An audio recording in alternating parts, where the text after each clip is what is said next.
Hello. How's it going? Good.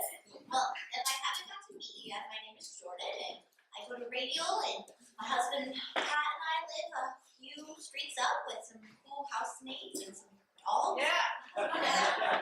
Kaylee is one of our housemates. Get in the house. Woo! Alright, so anyways, something else. I teach second grade, and my favorite thing about students is they are so curious about everything.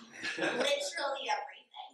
I have 22 kids, and if they ask me 10 questions a day, that's 220 questions a day. It's adorable, but also slightly ridiculous. But as I was reading and preparing for our passage, today we're reading on the Beatitudes, I felt like my students.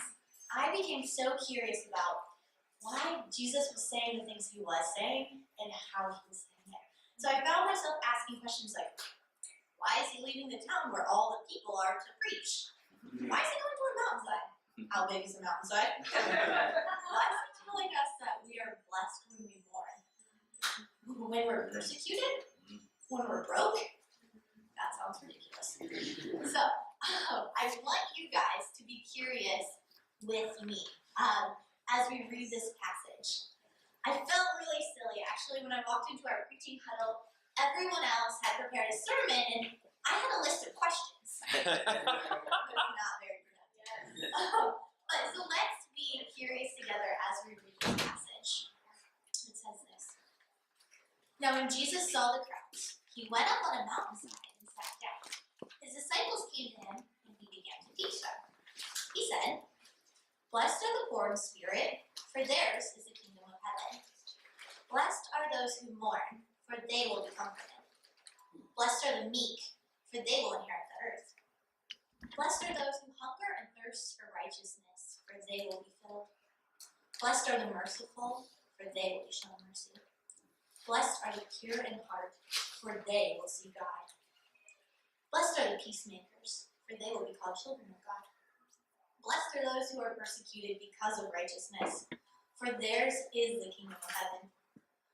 Blessed are you when people insult you, persecute you, and falsely say all kinds of evil against you because of me.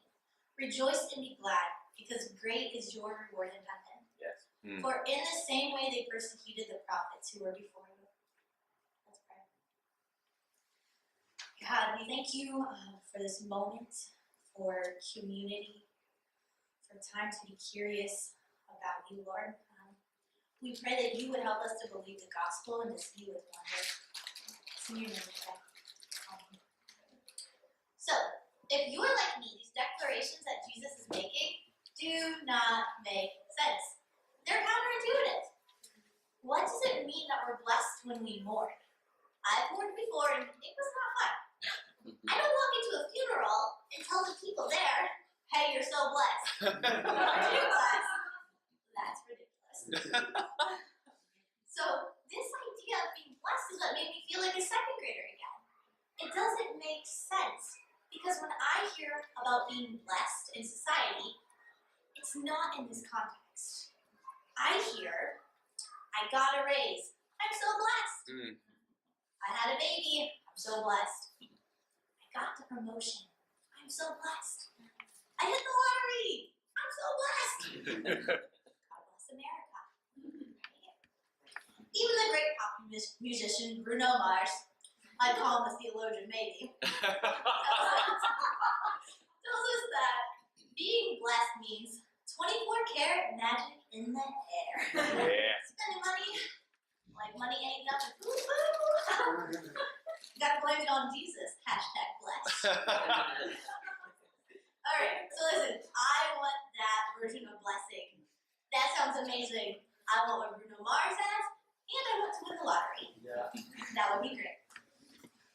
But, is this what Jesus is talking about in this passage? Sounds very different to me. Mm-hmm. Yeah. Thanksgiving. So Jesus, the Son of God, whose vision created beauty and meaning and purpose, says this: "You're blessed when you are at the end of your rope. You're blessed when you've lost the one most dear.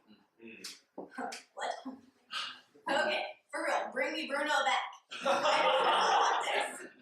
That sounds awful. So I'm curious, is my definition of blessing Jesus' definition of blessing? Is our definition of blessing Jesus'? Right. In these verses, Jesus is looking at a crowd of hurting people. These people have mourned, and they would mourn again. These people were afflicted, and it would happen again. These people would later suffer persecution and hardship for Jesus. And guess what? So will we. We are these people. Yeah. Jesus, in this passage, is showing us that his blessing is the promise of deep relationship with God. Yeah. It's better than the lottery. It's better than 24-karat magic, which does sound pretty cool.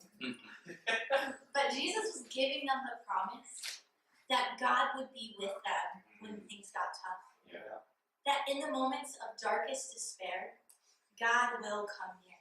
Yeah. It's a promise. Yeah.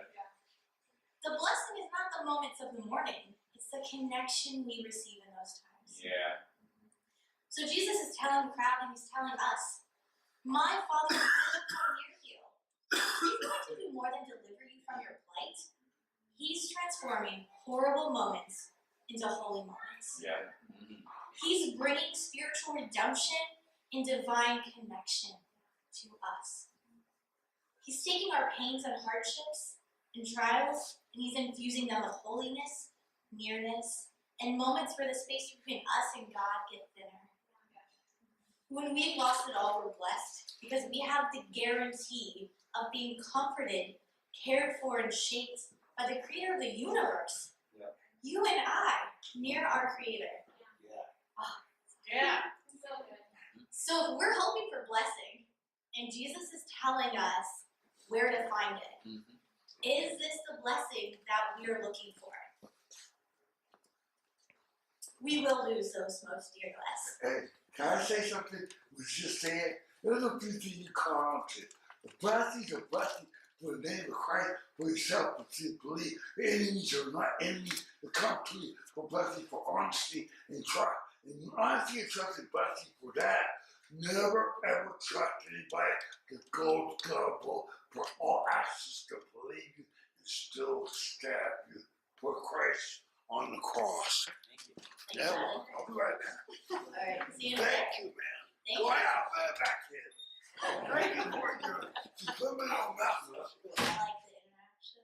It makes me feel like we're at school, honestly. It's quite a bit. Alright, so we're going to lose those who are most dear to us, and God will comfort us. We will struggle to live out our faith, and God will be with us. We will have conflicts in our family, in our church, in our community, and God will use us as peacemakers in those moments.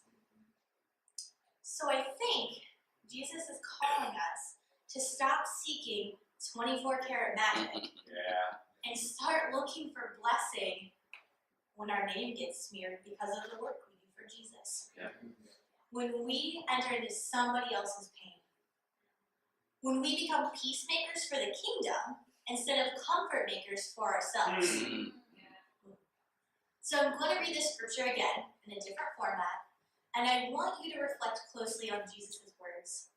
Where is God coming near you? You are blessed when you are at the end of your rope. With less of you, there is more of God in you. You are blessed when you feel you've lost what is most dear to you. Only then can you be embraced by the one most dear to you. You are blessed when you are content with just who you are, no more, no less. That's the moment you find yourselves proud owners of everything that can't be bought. You are blessed when you've worked up a good appetite for God. He's food and drink and the best meal you'll ever eat. You are blessed when you care. At the moment of being careful, you find yourselves cared for. Yeah. You are blessed when you get your inside world, your mind and heart put right. Then you can see God in the outside world. Right. You're blessed when you can show people how to cooperate instead of compete or fight.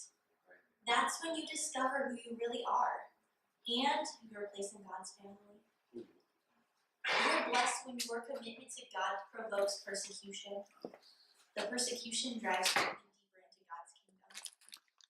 Not only that, count yourselves blessed every time people put you down or throw you out or speak lies about you to discredit me. What it means is that the truth is too close for comfort and they are uncomfortable. You can be glad when that happens. Give a cheer even. For though they don't like it, I do. And all heaven applauds. And know that you are in good company. My prophets and witnesses have always gotten into this kind of trouble. So friends, let's live lives this week that make heaven applaud. Yeah. Who is mourning that we can mourn with? What conflict in our lives can we bring peace to? Let's look curiously so others see our response to these moments and wonder, why? Let's live into this trouble and hardship because Jesus promises to meet us there. Let's pray. God, your gospel is counterintuitive. It makes no sense. But here we are, and we love you. We thank you for your love and promising to be with us in the moments when we're most alone.